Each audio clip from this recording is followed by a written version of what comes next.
High, আজকের ভিডিওটা তাদের জন্য যারা স্ট্যাটাস আর স্টোরি লাগাচ্ছ।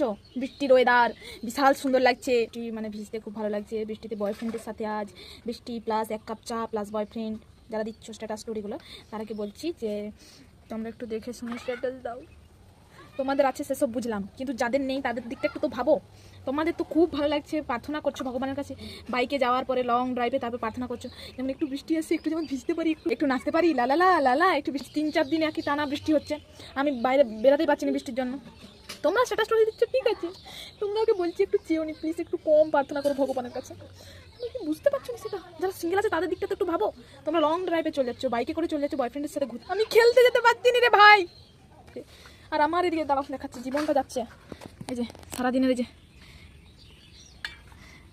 বৃষ্টির ওয়েদার, কি সুন্দর ওয়েদার বাবা, প্যাচ প্যাচা বৃষ্টি, কাদায় বেড়ানো যাচ্ছেন, অবস্থা ঠিক এরকম। তো আমাদের বয়ফ্রেন্ড আসছে, বৃষ্টি আসছে, বয়ফ্রেন্ড যাচ্ছে, বৃষ্টি যাচ্ছে। আমার জীবনে কারেন্ট নাই, আজ 3 দিন বৃষ্টি হচ্ছে, কারেন্ট নাই, কারেন্টটা থাকছে না রে ভাই। এই যে দেখছো দেখছো, বেরোতে পারছি না বলে ছাদে উঠে বসে আছি। আমাদের দিকটা একটু ভাবো।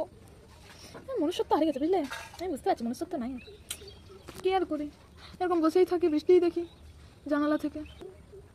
এখন ওই সেই রোদের মতো হাসলে না, ওই গানটা মনে হচ্ছে, কেন রোদের মতো হাসলে না। একটু যদি রোদটা বেরোতো ভাই, সকাল থেকে বৃষ্টি একই রকম বৃষ্টি হয়ে যাচ্ছে, কুছ ভি